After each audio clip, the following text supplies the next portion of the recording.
Премиерот Христијан Мицкоски изјави дека безбедносната состојба во Македонија е стабилна и мирна по последните воени действија на Блискиот Исток, но предупреди дека во иднина се можни економски предизвици, особено во делот на цените на енергенсите.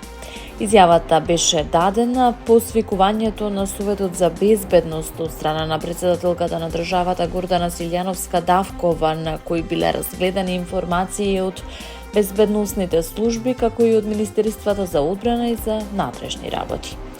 Врз основа на анализите можам да ги информирам граѓаните дека безбедносната состојба во овој момент е стабилна. Можно е со текот на времето да се појават економски предизвици, особено притисок врз цените на енергенсите. Прецена нафтата, изјави Мицкоски при посетата на компанијата Актива во Штип. Тој додаде дека владата разгледува можности за ублажување на евентуалниот ценовен удар, вклучително и намалување на акцизите и одредени даноци со цел да се заштити животниот стандард на граѓаните.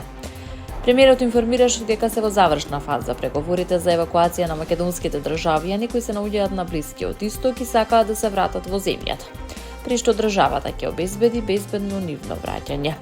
Тензиите во регионот ескалираа по нападите на Соединетите Американски држави и Израел врз Иран на 28 февруари годинава, кога беа изведени масовни воздушни ракетни удари врз цели во Техеран и други делови од земјата. Иран возради со напади врз Израел, врз американски бази во Бахрейн, Саудиска Арабија, Катар, Обединетите Арапски Емирати и Ирак.